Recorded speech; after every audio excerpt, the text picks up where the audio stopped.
ka na pumunta ron. Saglit lang naman eh. Huwag na nga kasi. Halika na, umalis na tayo. Hindi ka na ba magpapalit ng damit? Kanina pa ako nakapagpalit. Okay na to, halika na. Teka, parang... Okay na nga to, diba? Halika na, huwag ka na maarte. Ano bang maarte? Babe, tingnan mo naman kasi yung damit mo. Kahapon mo pa suot yan, diba? Huwag mo sabihin hindi ka na naman naligo buong araw. Mukha ba akong di naligo? Grabe ka naman kung makapagsalita. Nagtatanong lang naman ako. Bakit di mo masagot? Naka-makeup ka nga at amoy pabango pero, babe, nakita ko yung suot mo kahapon nung makipag-video call ka sa akin. May mantsa pa nga ng ketchup sa may dibdib mo, oh. Maliit lang naman to eh. Hindi na yan mapapansin. Ikaw lang naman na maarte dyan eh. Patingipin mo naninilaw. Nagsipilyo ka man lang ba? Bakit pantami mo napapansin? Nakaka-offend ka na ha? Babe, mas maganda na yung ako na magsabi sa'yo kaysa naman may iba pang tao na pumuna sa'yo.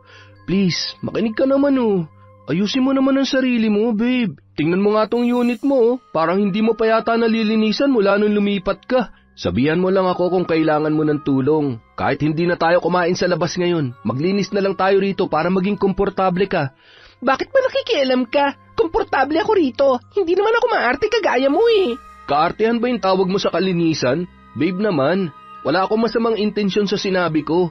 Gusto ko lang na maging okay ka rito. Okay nga lang ako, di ba? Ikaw lang naman na nagpupumilit na hindi ako okay at hindi ako komportable rito eh. Nasasabi mo lang yan dahil nakontento ka na lang sa maruming paligid. Boyfriend ba talaga kita o inspektor? Parang lahat na lang ng dumi dito pinansin mo na eh. Wala na bang ibang nakikita yung mga mata mo kundi dumi? Sobrang OA mo. Kung gusto mo naman pala na malinis at perfect na girlfriend, edi maghanap ka na lang ng kasing linis at kasing arte mo. Puisit ka! Taon 2015. Bataan. Bata pa lamang, pabaya na si Kara sa kanyang mga gamit. Madalas siyang napapalo ng kanyang ina dahil sa katamarang maligo at maglinis ng sarili kahit nang siya ay dalagita na. Hindi naman akalain ng mga magulang niya na hanggang sa pagdadalaga ay madadala pa rin niya ang kadugyutan sa mga gamit at sa mismong sarili. Ngunit sa kabila ng katamaran ni Kara sa mga bagay-bagay, ay masasabi naman na maganda siyang babae. Namana niya yon sa nanay niya at ang tangkad naman ay nakuha niya sa kanyang ama. Mahilig siyang maglagay ng kung ano-anong kolorete sa muka. Natutunan niya yon sa kaibigan na anak ng makeup artist sa isang salon. Siya ang bunso sa mga babae kaya nang magdalaga ay inalagaan talaga ng mga kapatid at ng nanay niya ang kanyang balat. Ngunit minsan, dahil sa kanyang kapabayaan ay ang kanyang ina na mismo ang nagpapaligo sa kanya. Nursing sana ang gustong kurso ng nanay ni Kara para sa kanya, pero dahil kailangan doon ang matinding kalinisan, ay hindi niya yon nasunod. Nagtapos siya sa kursong Business Administration at nagsimulang magtrabaho bilang admin assistant sa isang kumpanya. Doon niya nakilala ang lalaki na unang nagpatibok ng kanyang puso. Yon ay ang manager nilang si Dylan. Masungit tingnan at mukhang kagalang-galang ang lalaki.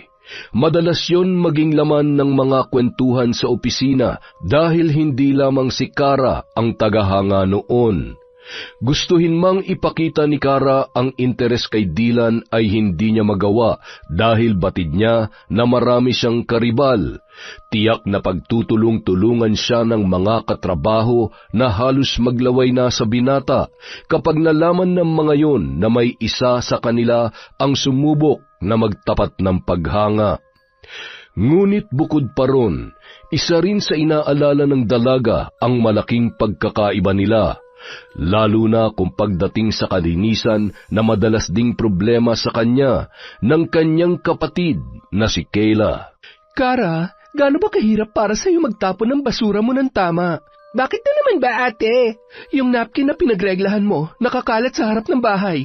Hindi ka man lang ba nahihiya? Tinangay na ng aso dahil kung saan-saan mo na lang nilalagay. Napaka-OA mo naman, te. Wala namang magtatanong sa'yo kung kaninong napkin yon. Hindi lang naman tayong babae dito sa buong barangay, ah. Mangangatwiran ka pa talaga? Malamang, nasa harapan yun ng bahay natin. Sino sa tingin mong iisipin nila nagkalat nun, ha? Hindi mo man lang ba naisip na 3 tayong mga babae dito sa bahay at lahat tayo pwedeng pagbintangan? Madadamay pa kami ni Mama sa kadugyutan mo. Ano ka ba naman, ate? Ngayon na nga lang ako makakapagpahinga na matagal tapos bubungangaan mo pa ako? Wala kang maririnig sa akin kung marunong ka maglinis. Kay babae mong tao, ang tugyit-tugyit mo, panay ka porma at paganda, pero tingnan mo ang tinutulugan mo. Hindi na maintindihan kung kwarto pa ba to o bodega. Ate naman, may sarili ka namang kwarto, diba? Yun na lang ang pakialaman mo. Pero nasa isang bahay lang tayo, Kara. Lahat ng mga ipis at dagang nandito, lalabas din sa sala at mapaperwisyo rin kami. Huwag ka naman masyadong makasarili. Kung gusto mo magkasakit, pues ikaw na lang. Nagkasakit na ba kayo dahil sa kalat ko? Hindi pa naman, diba? Hihintayin mo pa talaga na mangyari yon? Umayos ka nga, Kara. Kung hindi ka pa rin magtitino, mas mabuti pang bumukod ka na ng bahay. Hindi ikaw magdedesisyon yan, ate. Talaga? O sige, kakausapin ko na lang si Mama at Papa para mapalayas ka na rito. Siyempre, gagawin mo talaga yan kasi sip-sip ka. Anong sinabi mo? Ako pa talaga ang sip-sip? Ang kapal na mukha mo para sabihin sa akin yan, ha? Makapal na kung makapal, pero totoo naman eh. Masyado kang pabida kay Mama at Papa kaya ikaw palagi ang pinapaboran nila. Sa tingin mo, bakit nga ba hindi ka nila pinapaboran, ha? May magulang ba na matutuwa sa dugyot at burarang anak? Hindi ka na nga nakakaambag dito sa bahay, dumadagdag ka pa sa intindihin namin. Hindi mo ba naiisip na imbis na nagpapahinga na lamang si Mama, naglilinis pa siya ng mga kalat mo? Eh di ikaw na malinis? Gusto mo bang palakpakan ko ang kalinisan ng pagkatao mo? Sobra ka na, Kara. Masyado ka ng bastos. Hintayin mo lang na makausap ko si Mama. Pag nangyari yon, magbalot-balot ka na. Malakas na isinara ni Kara ang pinto ng kanyang silid, matapos makipagtalo sa nakatatanda niyang kapatid. Hindi yon ang unang beses na nagkainitan ng dalawa dahil palagi na lamang siyang pinupuna ni Kayla. Mga bata pa lamang sila ay palagi nang napupuri ng mga magulang ang panganay niyang kapatid. Bukod kasi sa matalino ay masinop sa mga gamit si Kayla at masipag sa bahay. Hindi tulad niya na palaging nasa galaan at ang mas pinaglalaanan ng oras ay ang panlabas niyang itsura. Sapat na sa kanya na maganda siya sa paningin ng iba. Katwiran niya noon, kaya naman takpan ng pabango ang hindi niya paliligo. Ang mahalaga lamang sa kanya ay wala pa namang nagrereklamo sa kanyang amoy o sa kanyang pananamit kahit na inuulit niya lamang ang ibang damit na nasusuot niya sa ibang araw. Mayroon na siyang naging boyfriend noon. Magkasundo sila dahil halos wala naman silang pinagkaiba. Ang naging problema niya lamang sa nobyo nung panahong yon ay ang hilig noon sa pakikipagkwentuhan sa mga babae na nauuwi sa panloloko sa kanya. Mula noon, hindi na siya muli pang nagpaligaw. Kahit mayroong mga sumusubok ay pinapaasa niya na lamang ang mga yon. At isa sa mga yon ay ang katrabaho niyang si Reggie na kailan lamang umamin ng tunay na nararamdaman para sa kanya. Uy, Kara, kanina ka pa titig na titig dyan sa cellphone mo ah. Sino yan, boyfriend mo? Ha? Sino? Yung picture na tinititigan mo. Leg lang kasi nakita ko pero alam ko na lalaki yan. Ano, boyfriend mo na ba yan? Wala na ba akong pag-asa? Huwag kang maingay. Bumalik ka na sa cubicle mo at magtrabaho ka na. Pero sagutin mo muna ang tanong ko. Hindi ako makakatulog hanggat hindi ko nalalaman kung may iba ka na. Anong iba-iba ka dyan? Bakit? Tayo ba? Hindi naman, pero syempre magsiselos ako. Bakit? May karapatan ka ba? Wala pa. Buti alam mo, kaya mabuti pa magtrabaho ka na lang. Ilang bilao pa ba ng biko ang kailangan kong ibigay sa'yo para sagutin mo na ako? Sino ba kasi nagsabi sa'yo na gusto ko ng biko? Yung dinala mo sa akin noong nakaraan, walang latek. Eh di sana sinabi mo para pinalagyan ko. Kara naman eh. Alam mo naman patay na patay ako sa'yo tapos kung kani-kanino ka pa nagpapaharot. Bakit? Bawal ba? Sa tingin mo, sino ka para pagbawalan akong humarot sa iba? Nanliligaw ka pa lang, akala mo pag-aari mo na ako. Hindi naman sa ganun. Kaya lang naman ako nagkakaganito kasi pinapaasa mo ko eh. Kung sabihin ko sa'yo huwag ka nang umasa, hihinto ka na ba? Hindi. O, ayun naman pala eh. Kadalasan, walang pakialam ang dalaga sa nararamdaman ng iba. Ang mahalaga lamang sa kanya ay ang kanyang sarili. Bukod kay Reggie, may isa rin siyang makulit na manliligaw noon. Pero dahil hindi talaga niya gusto ang lalaki, ay ipinahiya niya yon sa harap ng maraming tao. Mula nung araw na yon, hindi na nagpakita pa sa kanya ang dati niyang manliligaw. At kapag may natitipuhan naman siyang lalaki, gagawin niya ang lahat para makuha ang gusto niya kahit may iba pang masagasaan sa kanyang plano. Kaya naman, nang malaman ni Kara na bukod sa kanya ay may isa rin sa mga katrabaho niya na malala na ang pagkagusto sa kanilang supervisor, hindi na naman siya mapakali. Palihim niyang inoobserbahan ang mga kilos ng katrabahong si Faith para malaman kung ano ang pinaplano ng dalaga para kay Dylan. Hinintay ni Kara na umalis ng cubicle si Faith para tingnan kung ano ang mga nakasulat sa maliit na notebook ng dalaga. Sa araw-araw na pinagmamasdan ang katrabaho, napansin niya na palagi yung may isinusulat doon tuwing papasok na ang kanilang supervisor. Nang pumunta sa banyo si Faith, sinamantala ni Kara ang pagkakataon. Binasa niya ang pinakahuling na isulat ng dalaga at doon niya nalaman na araw-araw palang nag-iiwan ng kung ano-anong regalo ang kanyang katrabaho para kay Dylan. Napangisi si Kara nang may naisip na siyang paraan kung paano mapapalapit sa kanyang hinahangaan. Nang mag-iwan si Faith ng bagong relo sa mesa ni Dylan na mukhang pinag-ipunan pa ng dalaga, lakas loob ng kinausap ni Kara ang binata. Nakauwi ng mga kasama mo, bakit nandito ka pa? Hinihintay kasi kita, sir Bakit? May problema ba? Wala naman po, sir. Gusto ko lang po sana kayong makausap. Tungkol saan? Itatanong ko lang po sana kung nagustuhan niyo yung relo. Paano mo nalaman ang tungkol doon? Teka, ikaw bang... Opo, sir. Ako nga po nagbibigay sa inyo ng regalo araw-araw. Ibig sabihin, matagal ka na may gusto sa akin? Ganun na nga po, sir. Grabe, hindi ako makapaniwala. Po? Bakit po? Iniisip ko pa kung paano kita ahayaing lumabas para sana mas makilala pa natin ang isa't isa tapos hindi ko na pala kailangan magpakahirap. Gusto mo ako, hindi ba? Opo, sir. Dylan na lang ang itawag mo sa akin, tsaka huwag ka na mahiya. Gusto rin naman kita pero medyo natorpe lang ako. Hindi ko kasi alam kung paano ka lalapitan eh. Aware naman ako na trip din ako ng mga katrabaho mo. Napapansin mo rin pala yon? Oo, maliban lang sa'yo. Hindi ko talaga nahalata na may gusto ka pala sa akin at ikaw ang nagbibigay ng mga regalo sa akin araw-araw. Sobrang sweet mo naman. Ang totoo, kaya hindi muna ako umuwi ngayon dahil gusto kong malaman kung sino nagbibigay sa akin ng mga yon. At nung nakita kong ikaw na lang ang naiwan kanina, medyo nabuhayan ako. Sabi ko, sana ikaw yun. Ano ka ba naman, sir? Huwag kang ganyan. Pinapakilig mo naman ako ng sobre. Isa yan sa mga nagustuhan ko sa'yo. Nakikita ko kasi na masayahin ka. Minsan, naririnig pa kita nagpapatawa sa mga katrabaho mo. Pati pala yun, napapansin mo rin? Oo naman, ang saya mo kayang pagmasdan araw-araw. Tsaka, hindi mo naman napapansin na tinitingnan kita kaya malaya ako yung nagagawa. Kung alam ko lang na gusto mo rin pala ako, matagal na sana akong umamin sa'yo. Paano yan ngayon? Alam mo nang gusto kita. Hindi naman sa nagmamadali ako pero gusto ko lang malaman kung tayo na. Siyempre, aarte pa ba ako? Oo naman, tayo na. Girlfriend mo na ako, sir.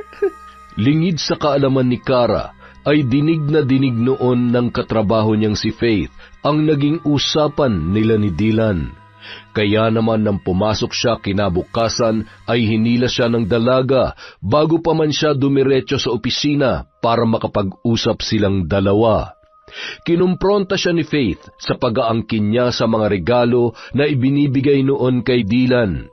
Nagbantayon na sasabihin sa boyfriend niya ang totoo. Ngunit imbis na matakot ay tinawanan lamang yon ni Kara. Nung araw na nakita niya ang notebook ni Faith ay nalaman niya rin na matagal ng stalker ni Dylan ang dalaga. Tinakot niya yon na ipagkakalat ang tungkol sa nalaman niya kapag itinuloy nun ang pinaplanong gawin para sirain ang nagsisimula pa lamang nilang relasyon ng kanyang kasintahan. Ipinamukha niya rin na siya ang gusto ng binata, kaya hindi yun nagdalawang isip na makipagrelasyon sa kanya. Samantalang ang katrabaho niya ay hindi naman talaga napapansin ng lalaki. Kaya naman, wala nang nagawa ang dalaga kundi umiyak na lamang sa sinabi ni Kara.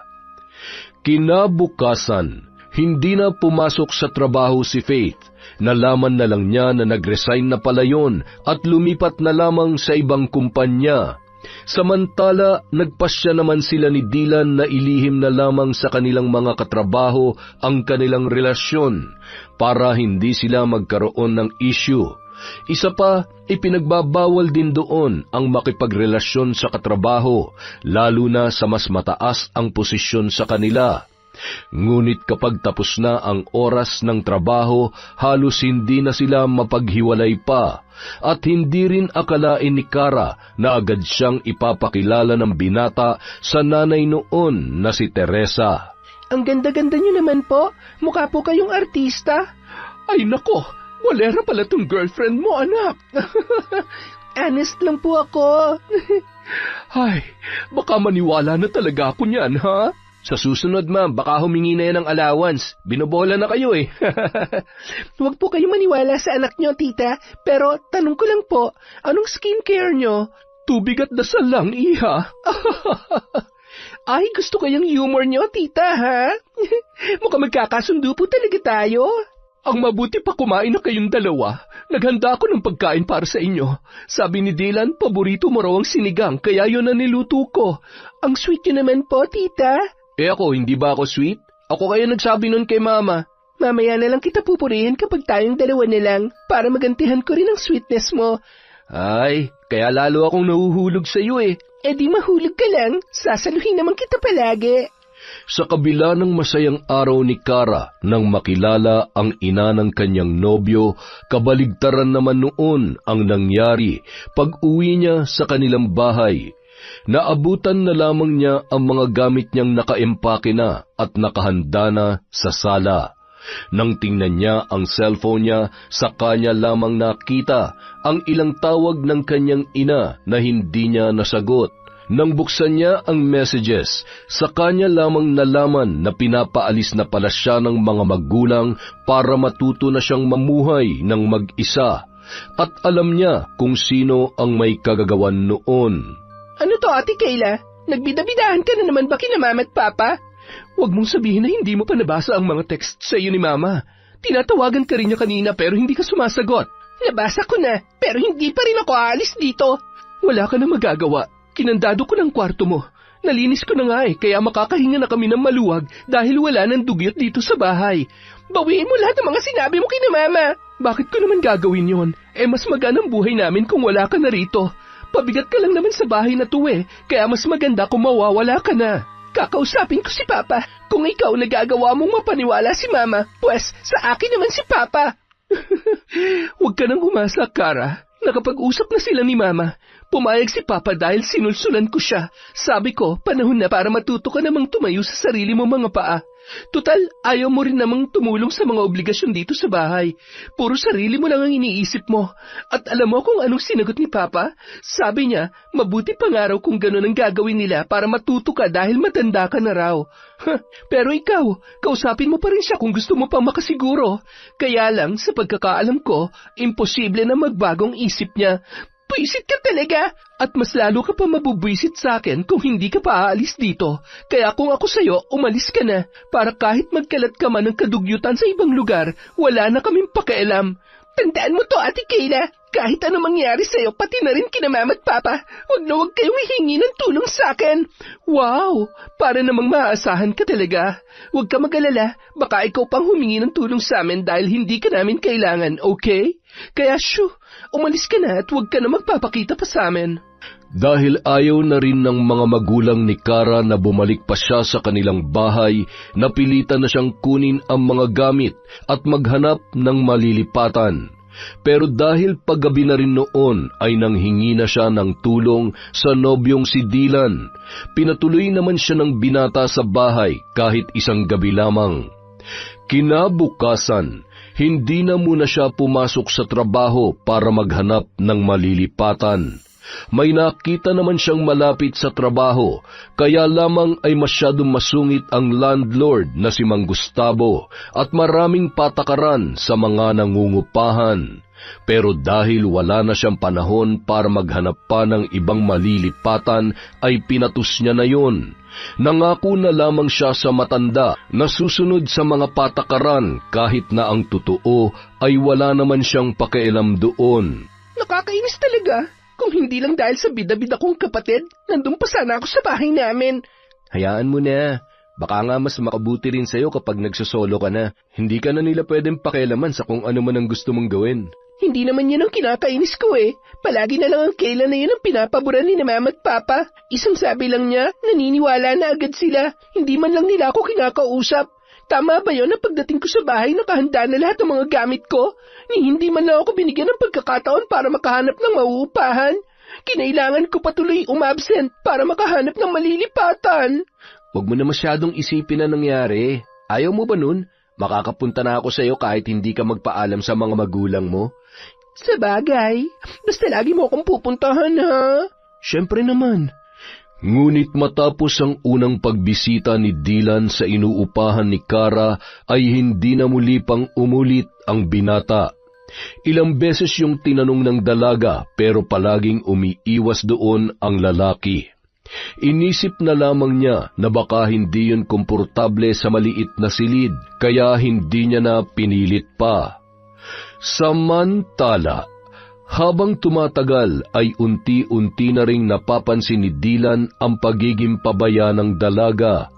Mula kasi nang makabisita ang binata sa inuupahan ay hindi niya na nagustuhan kung paano mag-asikaso ng mga gamit ang dalaga. Pagpasok pa lamang niya roon ay kalat na ang sumalubong sa kanya. Kaya naman kahit gusto pa niyang makasama si Kara ay nagpapaalam na siya at nagdadahilan na lamang para makaalis doon. Dahil hindi niya pwedeng sabihin sa kanyang ina ang nakita sa takot na madismaya yon sa kanyang nobya ay kay Reggie na lamang siya naglabas ng saloobin. Tutal naman ay matagal na silang magkaibigan ng lalaki. Ano?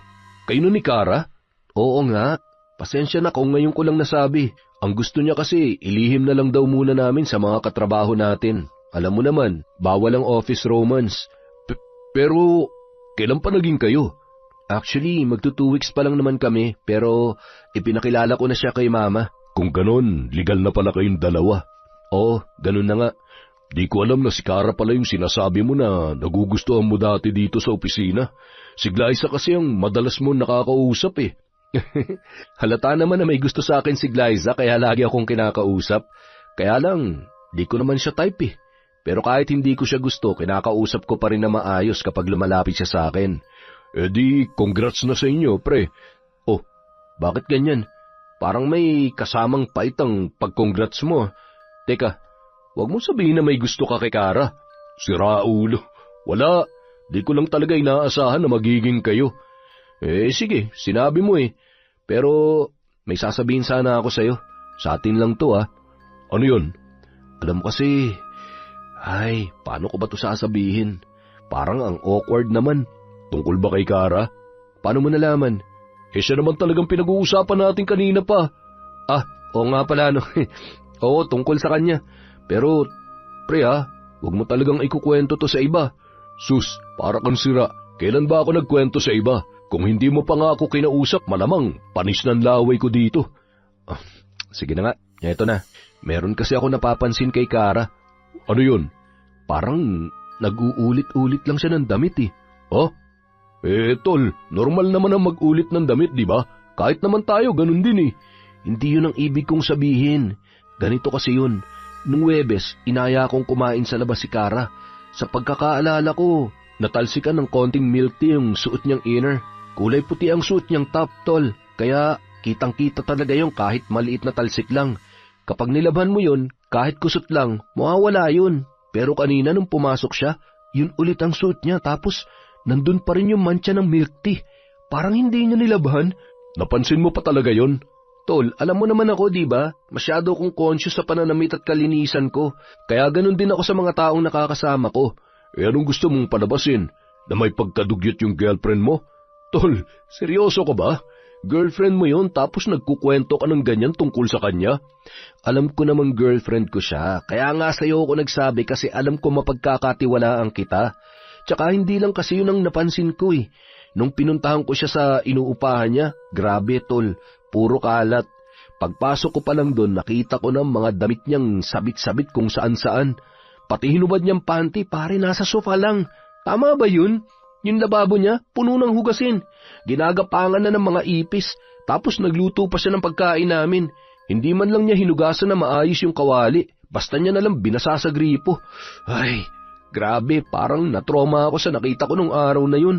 Promise tol, hindi ko talaga kinain yung niluto niya. Nagdahilan na lang ako para makauwi. Kung kinain ko yun, baka na food poison pa ako. Pero kung titingnan naman si Kara, mukha naman siyang malinis, tol.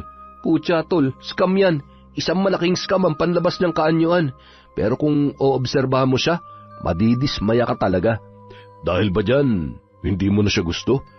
Gusto ko pa rin naman, pero gusto ko rin na baguhin niya yung nakasanayan niya. Hindi ko siya matatagalan kung ganun siya kadugyot. Paano na lang kapag pinakasalan ko na siya? Baka maging bodega na ang bahay namin pag nagkataon. Alam mo, tol, mas mabuti pa sabihin mo yan sa kanya. Kausapin mo lang siya na maayos. Gawin mo mahinahon para hindi siya ma-offend. Yan naman talaga ang plano ko. Naghihintay lang ako ng magandang tiyempo. Dapat kasi kinilala niyo muna na mabuti ang isa't isa bago naging kayo. Kasi kung mag-iiwalay kayo dahil sa ganyan dahilan, masyadong masakit yun para kay Kara. Teka muna, bakit parang kasalanan ko pa? Tol, obligasyon natin bilang tao na alagaan ang mga sarili natin. Basic na nga lang dapat yun eh. Pero si Kara, parang hirap na hirap siya pagdating sa kalinisan. Buti nga, hindi siya nagkakasakit sa lagay na yun eh. Kung ako nasa posisyon niya, baka na-confine na ako sa ospital. Ito lang ang masasabi ko, may punto ka, tol. Pero kahit sa panig mo tingnan, hindi maganda na kinukwento mo pa sa iba mga napapansin at nakikita mo. Kasi kung talagang mahal mo si Kara, sa kanya ka rerekta, hindi sa akin. Paano kung madaldal pala ako at gusto ko kayong sirain? Di kunento ko na rin sa iban tungkol sa mga sinabi mo. Ay, mag-usap na lang kayo. Tsaka sa susunod, huwag ka na magkwento sa akin ng ganyan. Mas maganda kung sasarilinin mo na lang. Sa sinabing yon ni Reggie, biglang nakaramdam ng hiya si Dylan na konsensya ang binata dahil sa mga sinabi niya tungkol kay Kara.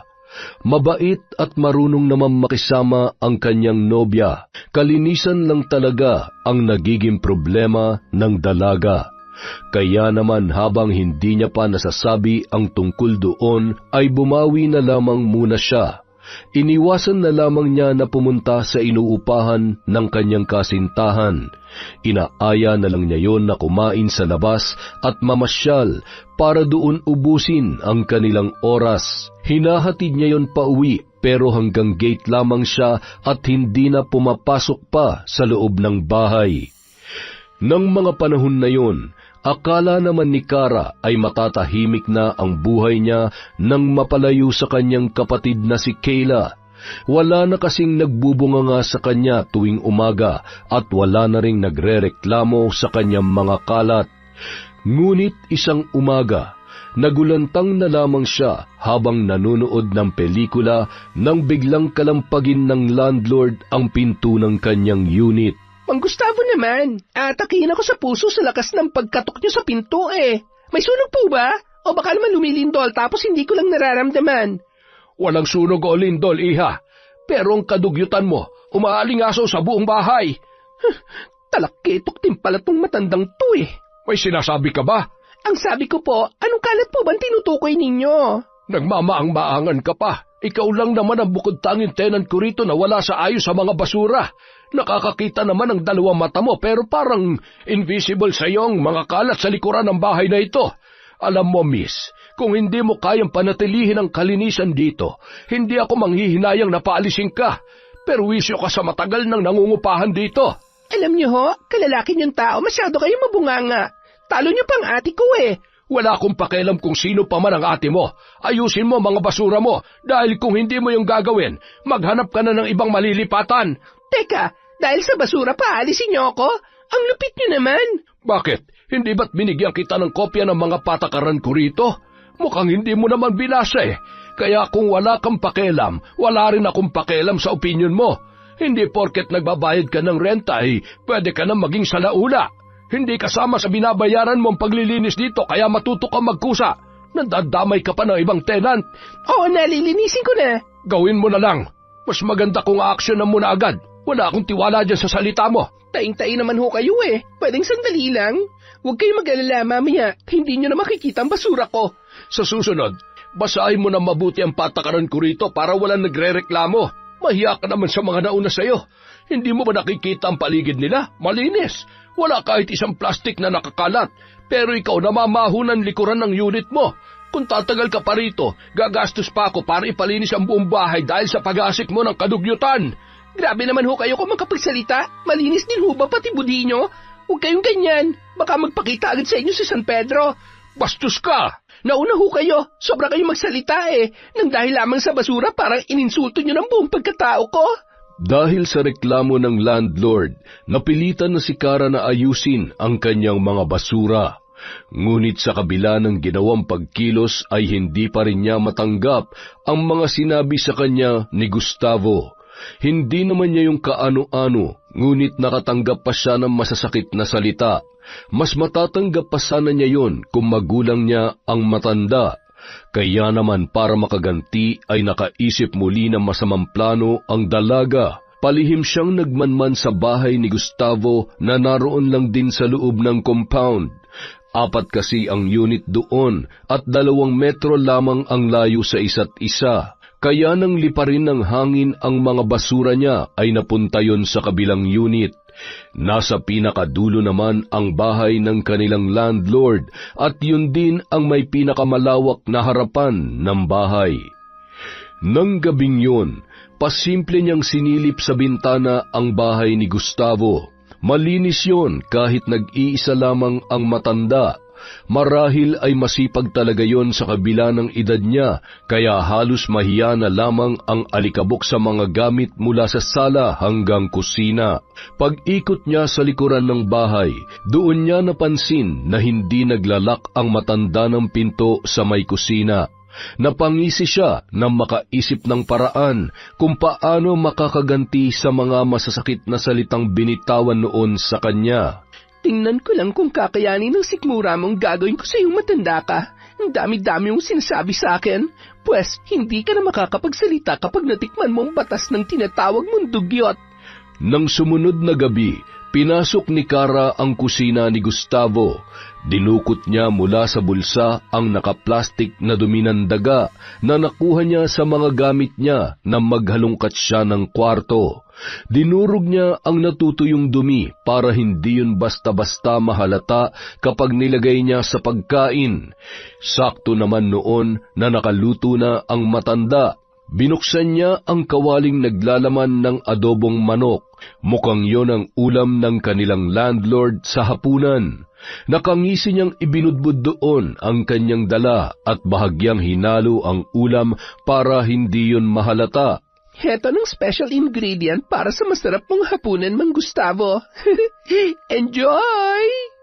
Ngunit hindi akalain ni Kara na mauuwi pala sa isang trahedya ang ginawa niyang kalokohan. Pag-uwi niya galing trabaho, nalaman niya na isinugod sa ospital ang kanilang landlord.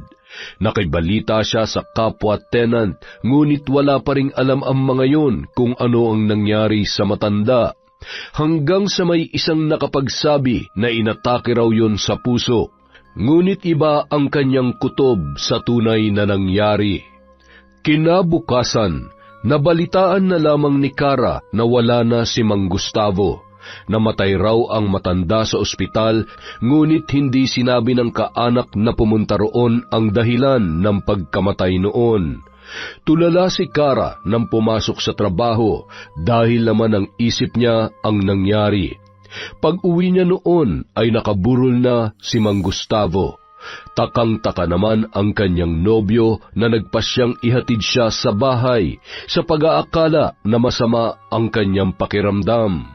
Sinong nakaburol? May namatay ba kayong tenant? Si Mang Gustavo ang nakaburol. Yung landlord nyo, ano nangyari sa kanya? Nung huling punta ko rito, maayos pa naman siya. Ewan ko, inatake yata sa puso. Kawawa naman pala siya. Mag-isa lang ba siya sa bahay niya? Oo buti na lang, laging pumupunta ron yung isang tenant. Kaklose daw kasi ni Mang Gustavo.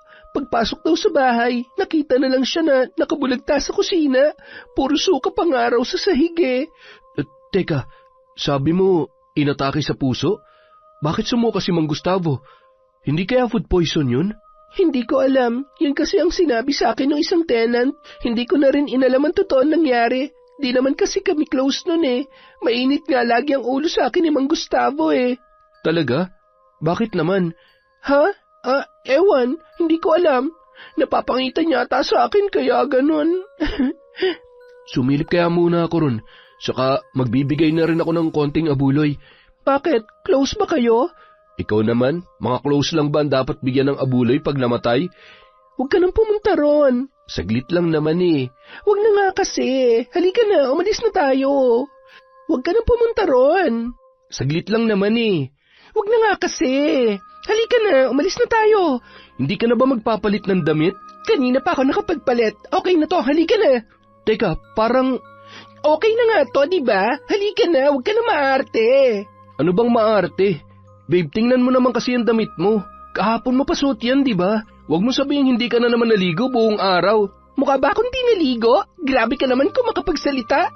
Nagtatanong lang naman ako. Bakit di mo masagot?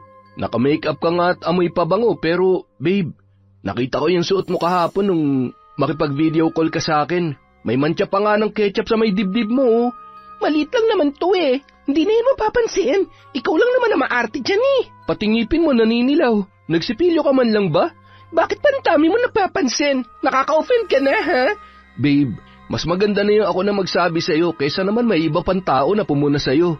Please, makinig ka naman Ayusin mo naman ang sarili mo, babe. Tingnan mo nga tong unit mo, parang hindi mo pa yata nalilinisan mula nung lumipat ka. Sabihan mo lang ako kung kailangan mo ng tulong. Kahit hindi na tayo kumain sa labas ngayon, maglinis na lang tayo rito para maging komportable ka.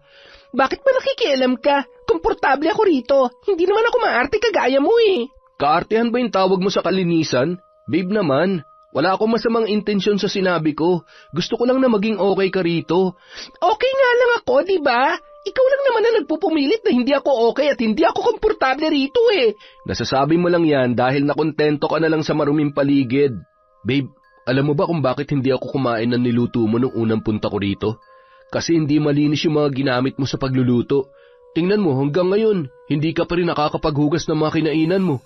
Hindi ka na rin naglalaban ng mga damit mo kaya inuulit mo na lang yung sa tingin mo ay masusuot mo pa ulit. Nagpapabango ka na lang kapag hindi ka naligo at nagme-makeup para matakpan ng mga pimples mo. Babe, kaya ka maraming pimples dahil hindi ka rin nagpapalit ng punda ng unan mo. Boyfriend ba talaga kita o inspektor? Parang lahat na lang ng dumi dito pinansin mo na Wala na bang ibang nakikita yung mga mata mo kundi dumi? Sobrang OA mo. Kung gusto mo naman pala na malinis at perfect na girlfriend, edi maghanap ka na lang ng kasing linis at kasing arte mo. Puisit ka! Imbis na ayusin mong sarili mo, yan pa talaga naisip mong solusyon? Ang maghanap ako ng ibang babae? Mukhang hindi mo nga talaga kaya magbago kapag nakasanayan mo na maging pabaya. Hindi ko babaguhin ang sarili ko para magustuhan lang ng ibang tao. Ganito na ako nun pa, kaya kung hindi mo ako kayang irespeto bilang ako, edi maghanap ka na lang ng ibang liligawan. Papahirapan mo pang sarili mo. Halos manikip ang dibdib ni Kara sa kakaiyak nang umalis doon si Dylan. Hindi na sumagot pa ang kanyang nobyo, ngunit kahit wala yung sinabi, batid niyang gusto nang makipaghiwalay sa kanya ng binata. Sigurado siya na hindi nagugustuhin pa ni Dylan na makipagrelasyon sa kanya matapos ang kanilang naging sagutan. Hindi naman niya akalain na mapapansin ni Dylan lahat ng mga pagkukulang niya pagdating sa kalinisan. At kahit totoo ang lahat ng sinabi ng kanyang nobyo, ay nasaktan pa rin siya doon. Nang makauwi, nag-message na lamang sa kanya ang binata Doon na nga tuluyang nakipaghiwalay sa kanya si Dylan. Hindi na niya kailangan malaman kung ano ang dahilan. Malinaw na yun sa kanya, ngunit hindi ganoon kadali para sa kanya na basta na lamang tanggapin ang desisyon ng kanyang nobyo. Nasaktan si Kara sa mga sinabi ni Dylan. Hindi niya matanggap na kahit ang lalaking akala niya ay tatanggap sa kanya ay hihiwalayan din pala siya. Wala rin siyang pinagkaiba sa pamilya ko. Hindi ako makakapayag na hindi ako magaganti sa kanya. Pagsisisihan niyang ginawa niya sa akin. Sa kabila ng pakikipaghiwalay sa kanya ng binata ay pumasok pa rin siya sa trabaho at nagpanggap na lamang na parang walang nangyari. Ayaw niyang ipakita sa dating nobyo na masyado niyang dinamdam ang pakikipaghiwalay noon sa kanya. Taas noo siyang pumasok sa opisina. Kahit nakasabay niya sa elevator ang binata ay hindi niya lang yon pinansin. Pagdating sa kanyang cubicle, napakunot ang kanyang noo nang hindi man lamang siya binati ni Reggie. Samantalang dati, palagi pa rin siyang binabati at binibigyan ng kung ano-anong pagkain kahit na nilinaw niya na hindi niya gusto ang lalaki. Uy, Reggie, okay ka lang? Oo naman, ikaw ba? Okay din ako. Sure ka? Baka mamaya may sakit ka na. Bigla ka naman Grabe ka naman. Ganun na ba ako ka-snob sa'yo? Oo, parang ngayon mo lang naisip Sorry naman, pero teka, iniiwasan mo na ba ako? Nitong mga nakaraang araw, hindi ka na namamansin. Ngayon ko lang talaga na-realize na hindi mo na pala ako kinakausap. Baka naiinip ka lang kaya mo naisip na kausapin ako. Ang totoo, break na kami ng boyfriend ko, kaya malaya na ako makipag-usap ulit kahit kanino. Pinagbabawalan ka ba niya? Hindi. Gusto ko lang ipakita na seryoso ako sa kanya, kaya pasensya ka na kung hindi na kita pinapansin noon. Gusto ko sanang itanong kung bakit kayo nag-break pero yung ex mo na lang sigurong tatanungin ko mamaya. Teka, kilala mo siya? Kung akala mo kilala mo na siya, wala ka pa sa kalahati ng pagkakakilala ko sa kanya. Paanong? Best friend ko lang naman si Dylan, no? Shh! Huwag kang maingay. Ano ka ba? Baka marinig ng mga katrabaho natin. Ano naman kung marinig nila? Break na kayo, di ba? Huwag ka na nga lang maingay. Ikaw lang ang nakakaalam nun dito sa opisina. Okay, sige. Mananahimik ako. Kung sasabihin mo sa akin ang dahilan ng pagbe-break ninyo. Bakit pa gusto mo pang malaman? Chismoso ka rin ano? Dahil masyado kayong perfect para sa isa't isa. Napaka-imposible naman na maghiwalay kayo ng ganun-ganun na lang. Basta, huwag mo na lamang alamin. Kung hindi nagpa-apekto si Kara sa pakikipaghiwalay sa kanya ni Dylan, ay ganoon din ang ginawa ng binata. Muli ring nakipaglapit sa mga babaeng katrabaho ang lalaki na mas ikinagalit naman ng dalaga. Kinabukasan, pagpasok niya sa trabaho ay kinuwento niya sa mga kasamahan nila na naging sila ni Dylan, pero nakipaghiwalay siya sa lalaki dahil sa ginawang katarantaduhan noon. Ipinagkalat niya na si Dylan ang dahilan kung bakit na ospital ang kanilang landlord na si Mang Gustavo, dahil nilagyan noon ng dumi ng daga ang pagkain ng matanda. Mabilis na kumalat ang usap-usapan kaya pagpasok pa lamang ni Dylan ay nagbulong-bulungan na ang kanilang mga katrabaho. Maging si Reggie ay nagulat din sa nabalitaan. Patay mali siya naman siya sa nangyari at hindi nagpahalata na sa kanya nang galing ang kwentong yun. Kitang-kita ni Kara kung gaano naapektuhan ng pinakalat niyang tsismis ang kanyang dating nobyo. Hindi yun mapakali at tila hiyang-hiya sa kanilang lahat. Tingnan ko lang kung hanggang kailan magiging malinis ang tingin sa'yo ng mga taong nasa paligid mo. Kinahapunan, pauwi na noon si Kara nang bigla na lamang siyang hablutin ni Dylan sa braso. Mukhang wala nang pakialaman lalaki kahit pinagtitinginan sila roon ng kanilang mga katrabaho. Anong sinabi mo sa kanila, ha? Bawiin mo yon. Bakit ko naman gagawin yon? Dahil hindi totoong pinagkakalat mo. Hindi ko yung ginawa kay Mang Gustavo. Huli ng lahat para dyan. Kalat na eh. Kung gusto mong linisin ang pangalan mo, di gawan mo ng paraan. Kung hindi mo kaya, magpatiwakal ka. Sobra ka na, Kara. Ginagawa mo ba to para gantihan ako dahil hiniwalayan kita? Hindi mo matanggap na kaya kita iniwan ay dahil sa masyado kang... Ako nakipaghiwalay sa'yo! Huwag kang sinungaling. Alam nating dalawa kung anong totoo. Hindi mo lang kayang tanggapin sa sarili mo na walang tatagal sa'yo dahil sa pagiging dugyot mo. Wow! Nagsalita ang malinis. Baka nakakalimutan mong dugyot ka rin. May namatay na nga dahil sa ginawa mo eh. Ako nga ba talaga? O ikaw? Bakit nga ba hindi ko naisip na posibleng ikaw ang gumawa nun kay Mang Gustavo? Ikaw ang may sapat na dahilan para gawin yun sa kanya. Tandaan mo to, Kara. Kakarmahin ka rin at sigurado ako nagagapang ka para magmakaawa dahil sa ginawa mo. Tigilan mo nga ako sa pagbabanta mong yan. Baka gusto mong kasuhan pa kita. Ay hindi. Mauuna pa pala magkaso sa'yo ang kamag-anak ni Mang Gustavo. Ano kayang pakiramdam ng inaaresto ng mga pulis tapos matatanggal ka pa sa trabaho habang sirang-sira na ang pangalan at imahe mo sa mga taong dati humahanga sa'yo? Parang nakakalungkot yon, no? Hayop ka, Kara. Oo, hayop talaga ako.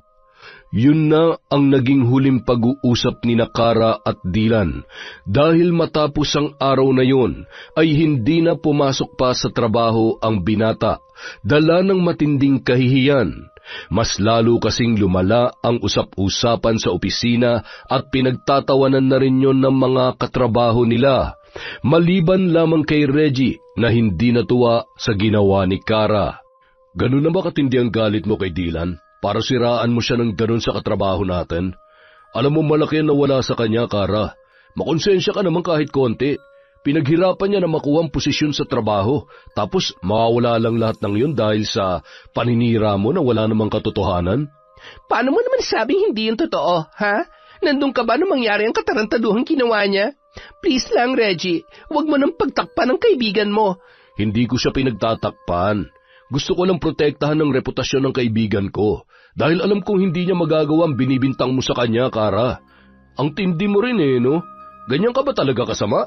Naging mabuting boyfriend naman sa'yo si Dylan Gusto ko pa nga niyang tulungan Naging mabuti? Baka hindi mo alam na napaka-arte ng kaibigan mong yon. Kala mo kung sino malinis ang pagkatao. Wala akong masasabi kay Dylan, dahil mabuting tao ang pagkakakilala ko sa kanya. Nandun na tayo sa may pagka-OA siya pagdating sa kalinisan, pero ikaw, minsan ba naisip mo man lang na may mga tao nang napapahamak dahil sa kadugyutan mo? Hindi na yung simpleng problema lang, Kara, lalo na ngayon na may namatay na nang dahil sa ginawa mo. Wala akong ginagawang masama. Sige, paniwalaan mo sarili mo sa kasinungalingan mo, pero itong tandaan mo, aalingasaw rin ang baho mo, Kara. Mula nang hindi na pumapasok sa trabaho si Dylan, palagi na lamang nagkukulong sa kwarto ang binata. Hindi na yon nakikipag-usap sa kahit na kanino dahil labis pa ring dinaramdam ang ginawang paninira sa kanya ng dating nobya. Awang-awa naman sa kanya si Teresa na hindi na alam kung ano ang gagawin para matulungan ang kanyang anak sa problema nito.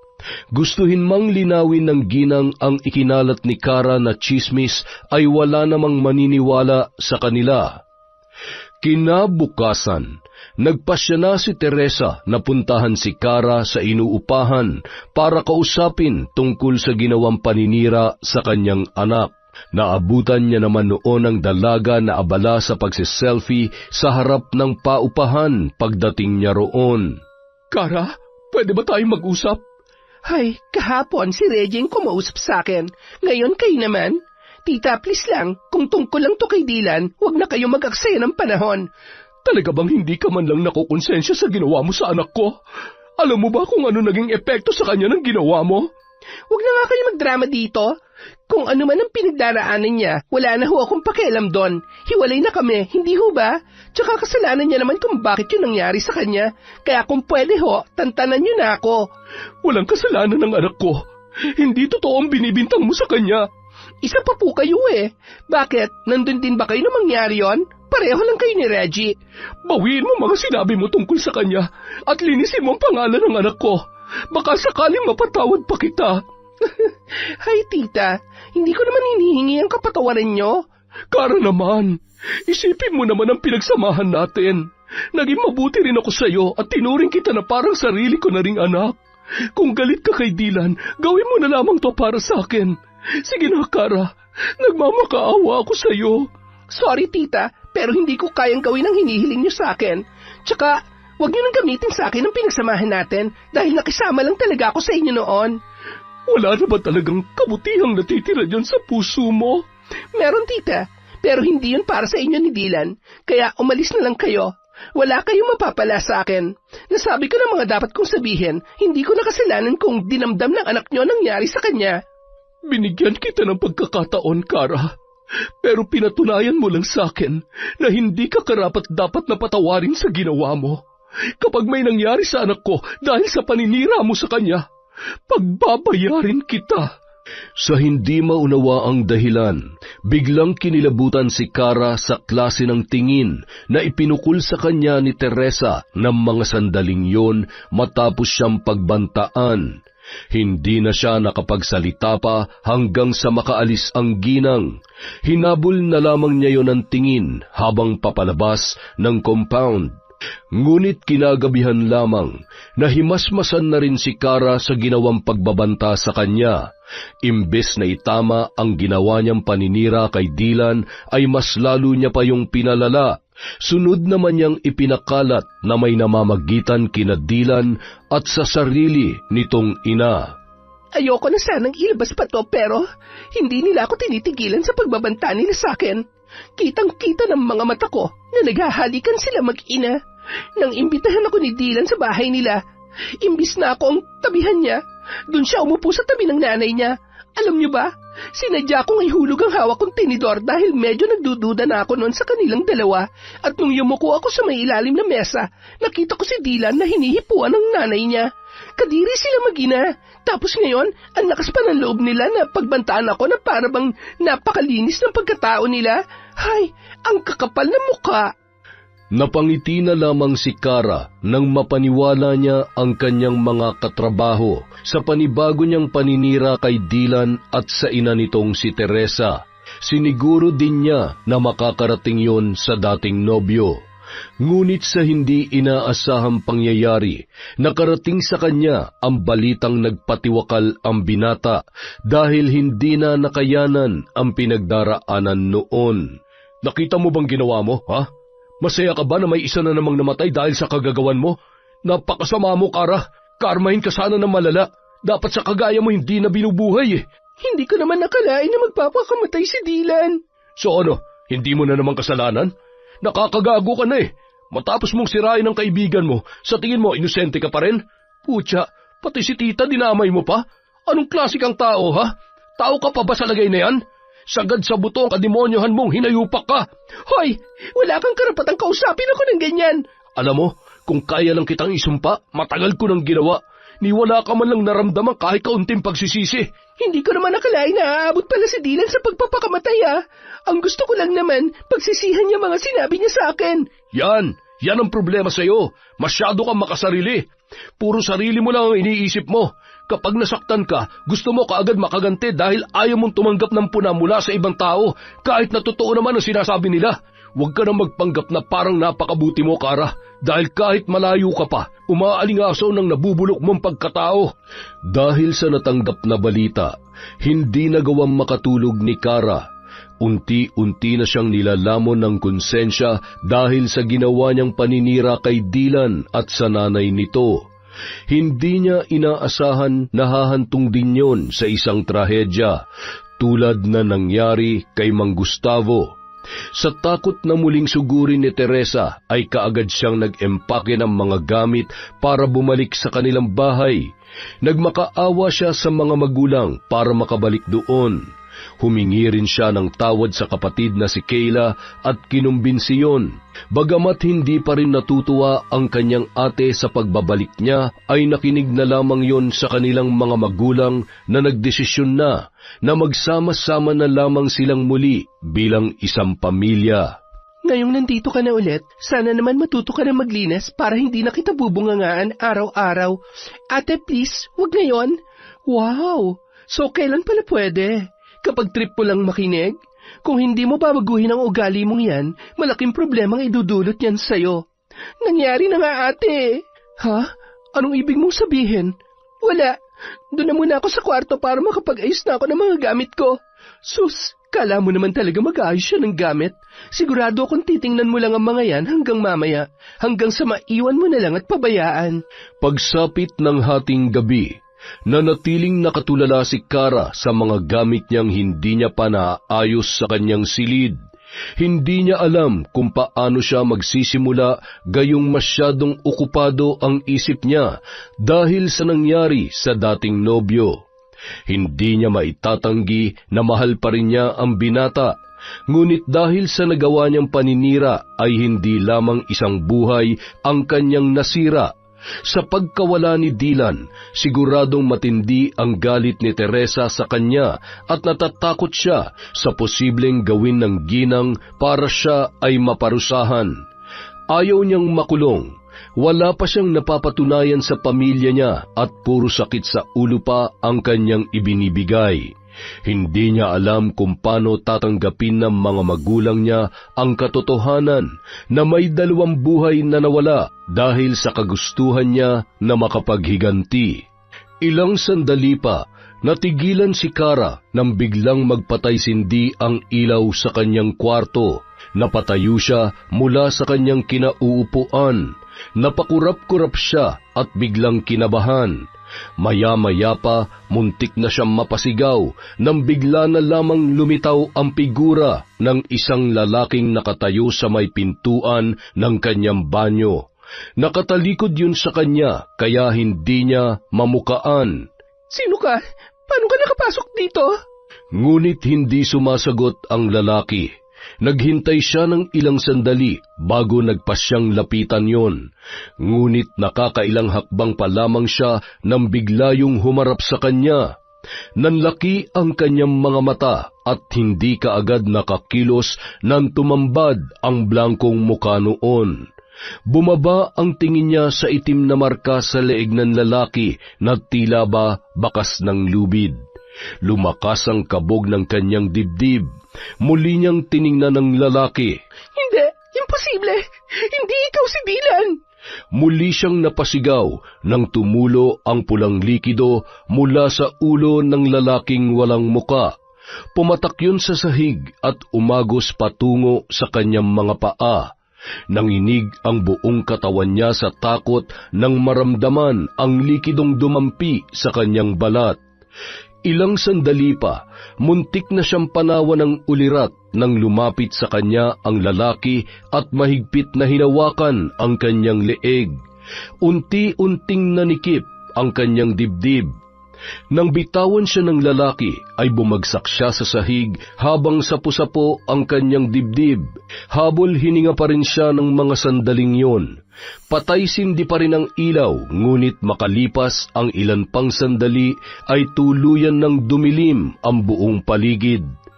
Tatayo na sana siya para lumabas nang makarinig siya ng ingay na animoy may kung anong maliliit na nagtatakbuhan sa sahig. Kinapa niya ang cellphone na ipinatong sa kanyang kama nang sa wakas ay magkaroon ng konting liwanag. Halos nabingi siya sa sariling sigaw nang magtakbuhan ang maliliit na daga sa kanyang paanan. Bago pa man siya makakilos ay pinagkakagat na ng mga yon ang kanyang paa at ang magkabilang binti niya. Sa tindi ng nararamdamang takot ay doon na siya tuluyan nawalan ng ulirat. Hoy, Kara, ano ba nangyayari sa'yo? Aray, bakit mo naman hinihila ang buhok ko, ate? Ang sakit-sakit kaya? Kanina ka pa sigaw ng sigaw. Ano ba nangyayari sa'yo? Ha? Sumisigaw ako? Oo, kanina pa. Pati si na mama nagising na dahil sa'yo. Tingnan mo, nakatulog ka na dyan sa sahig. Teka, ano yan? Bakit may mga sugat ka sa binti mo? Pati braso mo meron na rin. Anong kumagat sa'yo? Sugat? Hindi. Paliginip lang dapat yun. Gaga, hindi ka na nanaginip. Gusto mong sapakin kita para matauhan ka? Tumayo ka na dyan at linisin mo yung mga sugat mo. Baka mamaya mga daganang kumagat sa'yo. Paano kasi kararating mo lang dito, puro kalat na naman tong kwarto mo? Ay, hindi ko na alam ang gagawin ko sa'yo, Kara. Natulala na lamang si Kara nang iwan siya ng kanyang kapatid. Buong akala niya panaginip lamang ang nangyari sa kanya. Ngunit ang kanyang ipinagtataka, wala namang bakas ng dugo sa sahig, gaya ng nakita niya nang biglang lumitaw ang figura ng lalaking kawangis ng dati niyang nobyo. Pero ang mga sugat sa katawan niya ay totoo. May mga marka pa roon ng ngipin ng mga daga na kumagat sa kanya. Nasaan ang mga yon? Siguradong dito lamang sila nagtatago. Bakit bigla na lang silang nawala? Kailangan ko maalis ang mga pesting yon. Hindi ako papayag na mumukbakin na naman nila ako mamayang gabi. Buong akala ni Kara ay ordinaryong daga lamang ang kumagat sa kanya. Ngunit lingid sa kanyang kaalaman, isang tao ang may matinding galit na sagad hanggang buto ang may kagustuhan na siya ay mapaghigantihan. Walang iba kundi ang ina ng kanyang dating nobyo. Itinabi ni Teresa ang mga ginamit na kandila matapos ang isinasagawang ritual. Hindi akalain ng ginang na muli na naman niyang magagamit ang kakayahang yon. Walang nakakaalam ng tungkol sa karunungan niya sa paggamit ng kapangyarihang itim. Inilihim niya yon kahit sa yumao niyang asawa at wala rin siyang plano na ipaalam yon sa kaisa-isang anak na si Dylan. Ngunit tadhana na mismo ang gumawa ng paraan para muli niyang buhayin ang kanyang dugo bilang isang mambabarang na nagmula sa isang kinatatakutang angkan. Ikinubli niya ang tunay niyang pagkatao sa masayahin niyang personalidad, sa kagustuhang makaranas ng bagong buhay na malayo sa kinalakhan niya noon. Ngunit dahil hindi nauubos ang mga taong may maiitim na budhi, ay hindi rin basta-basta matatapos ang pakikipagkasundo niya sa dilim para maipaghiganti ang kanyang mahal sa buhay. Matapos makausap ang matalik na kaibigan ni Dylan na si Reggie, ay saka pa lamang niya nalaman na may ginawa na namang panibagong paninira si Kara. Marahil ayon ang nagtulak sa kanyang anak para tuluyan ng tapusin ang buhay dahil hindi na noon alam kung paano pa haharapin ang matinding kahihiyan. Pagbabayarin mo ang mga kasinungalingang ginamit mo para sirain ang buhay ng anak ko. Luluhod ka at gagapang habang nagmamakaawa. Sa kabila ng mga sugat, nagpumilit pa rin pumasok sa trabaho si Kara. Balot na balot ang buo niyang katawan. Mabuti na lamang at malamig sa kanilang opisina, kaya hindi siya punahin ng mga kasama. Ngunit maya-maya lamang napansin niya na tila makahulugan ang pagtingin sa kanya ni Reggie. Nang sulyapan niya ang lalaki, bahagya yung napangisi. Bigla siyang nakaramdam ng pagkainis sa inasal noon. Ano bang problema mo? Bakit pangising-ngisi ka dyan? Ako ba may problema o ikaw? Masyado yata mainit yung ulo mo. Nakakairita ka eh. Alam mo ba yon? Ano naman kung nakakairita ako? Anong gagawin mo, ha? Papatayin mo rin ba ako tulad ng ginawa mo sa landlord niyo at sa kaibigan ko? Gawin mo, Kara. Hindi kita atrasan. Ang yabang mo ah. Mas mayabang ka. Pero ayos lang dahil alam kong pinagbabayaran mo ng lahat ng ginawa mo. Nararamdaman mo na bang pait ng karma? Anong ibig mong sabihin? Alam mo kung anong ibig kong sabihin. Hindi mo na kailangan pang itanong yan. Hindi pa rin nauunawaan ni Kara kung ano ang nais ipahiwatig ni Reggie sa kanya. Ngunit imbis na magpaapekto sa lalaki, binaliwala niya na lamang yun.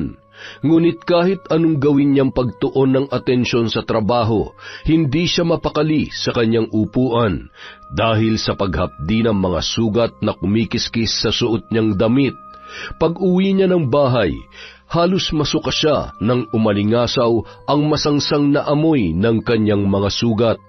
Hindi niya rin kaagad nahubad ang suot na sweater dahil dumikit na yon sa sugat na napisana ang nana dahil sa kanyang paggalaw. Halos mapasigaw siya sa tindi ng kirot nang matanggal ang pagkakadikit noon. Hindi na siya sumabay sa mga magulang niya sa paghahapunan dahil baka pandirihan lang ng mga yon ang mga sugat sa kanyang katawan. Hinintay niyang makatulog ang mga kasama sa bahay bago siya lumabas ng kanyang silid.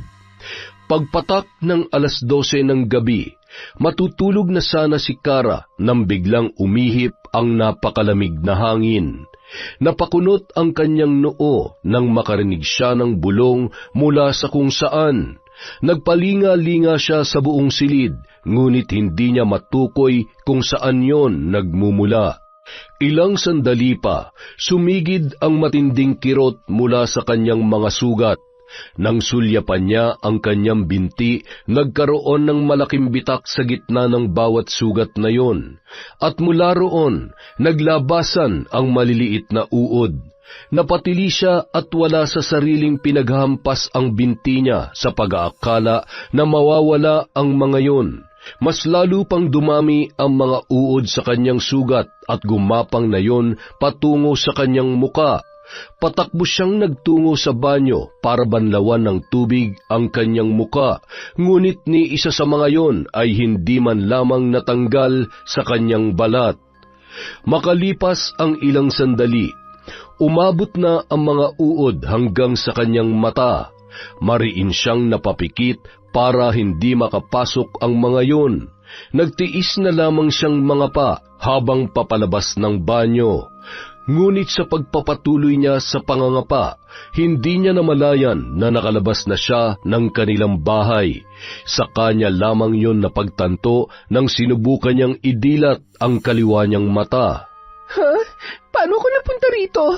Pinihit niya ang seradura ng pinto, ngunit hindi niya yun mabuksan.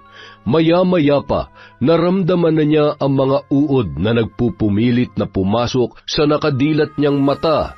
Dali-dali niya yung ipinikit at kinapa na lamang ang hawakan ng pinto para muli yung subukang buksan. Ngunit bigo siyang magawa yun.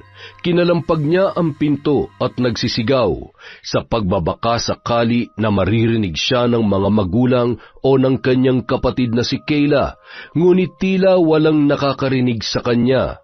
Hindi maunawaan ng dalaga kung bakit yon nangyayari. Nang mga sandaling yon, tila siya ay nasa ilalim ng isang sumpa. Ilang sandali pa, tila may sariling isip ang kanyang mga paa na maglakad palabas ng kanilang bakuran. Nanatili pa ring nakapikit ang kanyang mga mata habang patuloy na humahakbang. Hindi niya alam kung saan siya dadalhin noon. Hindi niya rin maidilat ang kanyang mga mata. Napahikbi na lamang ang dalaga. Makalipas ang ilang oras ng paglalakad, ay naramdaman niya na ang hapdi ng kanyang mga paa na nagkasugat-sugat na. Dumagdag pa ang malamig na paligid. Niyakap niya ang sarili, ngunit kaagad din niyang ibinaba ang mga braso nang muling kumirot ang kanyang mga sugat. Mula sa patuloy na paglalakad, kusang huminto si Kara sa isang pamilyar na lugar.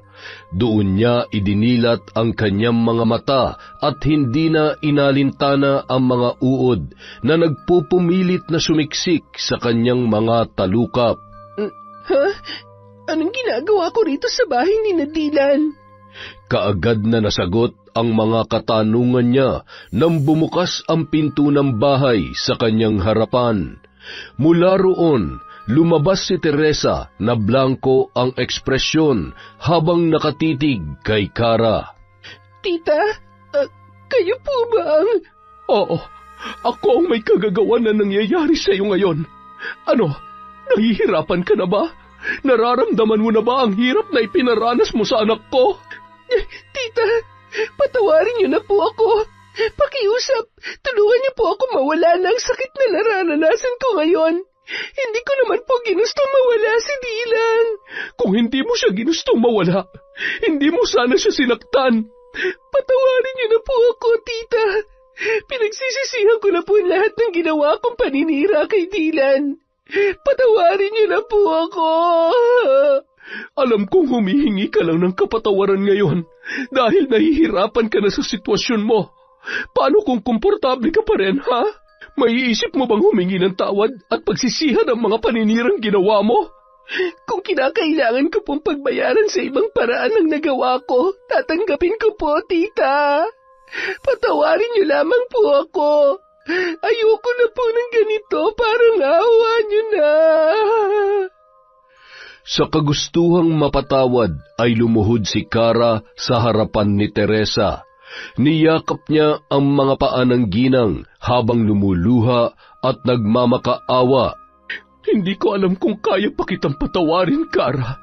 Pero sige, tatapusin ko ng paghihirap mo sa isang kondisyon.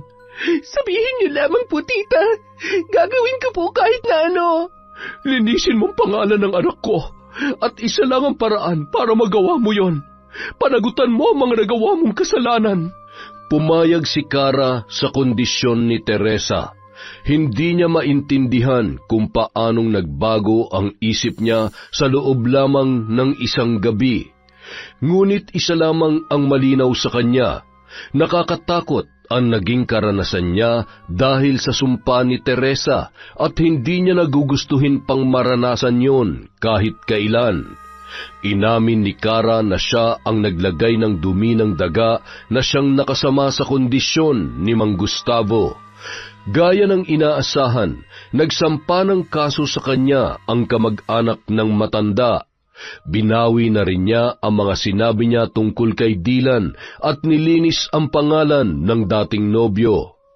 Ngunit ang kapalit noon ay pagdurusahan niya ang mga naging pagkakamali sa loob ng selda. Tinanggap niya ang kaparusahang iyon dahil para sa kanya, hindi hamak na mas kakayanin niya magdusa sa loob ng kulungan sa matagal na panahon kesa mamatay dahil sa sumpa ng barang. Isa yung malaking bangungot para sa kanya. Sa kabila ng pagkadismaya sa mga nagawa niya ay hindi naman siya pinabayaan ng kanyang mga magulang. Kahit si Kayla na madalas niyang nakakaaway ay nahabag sa kanyang kinahinatnan. Hindi niya akalain na sa ganoong pagkakataon pa sila magkakasundo ng nakatatanda niyang kapatid. Labis niyang pinagsisihan ang ginawang paninira na naging sanhi ng pagkawala ng mga inosenteng buhay ng mga taong minsan din na naging bahagi ng kanyang buhay. Naging makasarili siya, kaya nararapat lamang na pagdusahan niya ang lahat ng mag-isa. Ginugol ni Kara ang panahon niya sa loob ng kulungan, kasama ang mga tulad niyang may nagawang mabigat na kasalanan at nakasakit ng kanilang kapwa. Ngunit sa kabila ng mabigat niyang karma, hindi siya nawalan ng pag-asa na magkakaroon pa siya ng panibagong pagkakataon para mabago ang kanyang kapalaran. At kapag nangyari yon, ay mas pipiliin niya na maging mabuti at hindi isang tao na mapanakit sa kanyang kapwa. Yon! Isa na naman pong malupit na kwento mula sa ating channel. Wala talagang may dudulot na maganda ang pagiging makasarili ng isang tao. Maraming salamat po sa inyong pagtsatsaga, sa walang sawang pakikinig sa Kwentong Enteng. Dahil dyan, meron po tayong shout-out. Simulan po natin kay Jerilyn Byron. Hi din po kay Aryan Gale Leonora at kay James Derek Lugina. Hi po sa H2O Agency at kay Ma'am Tess Gutierrez. Hello din po kay Maribel Regalario, kay Mary Jane Alitin. Shout out kay Teresita Gervasio, kay Beverly Carbajosa.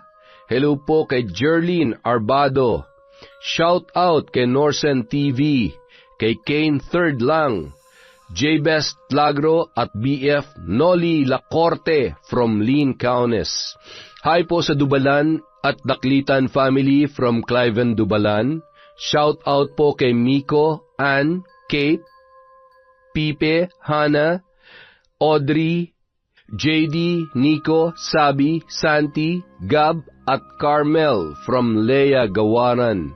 Shout out po kay Marites Nalika, sa lahat ng staff ng R. Reyes Pizza Hub, especially sa Commissary Department from Ria Mojado. Hello po kay Cristina Vargas at Milagros Frias from Bicol. Shout out kay Glenn Boy de la Cruz, kay Arnel Claridad, kay Mabel from Singapore, sa Flores at Naong family from Alma Naong. Hello po kay Jomer, Marvin, Mama Maya, from Maribel Paralejas. Hello po kay Gemma Garcia, kay Ray Buendia, Jenny May, Billy Ray from Lucy Buendia. Shout out po kay Ian Buen. Hi kay Jing Estrada from Daman, Saudi Arabia. Kay Marilyn Matandao, sa Martinez, Del Barrio, Cruzate at Mojica family from Asia Makalindong. Hi kay Richard Rivera. Hi kay Nono Hugan Ed at Mario from Junel Fuentes. Hi po kay Jerufa, May, Confessor, Miss Vampire at syempre, hi po kay LSC. Maraming salamat sa walang sawang pagsuporta mula sa Kwentong Enteng.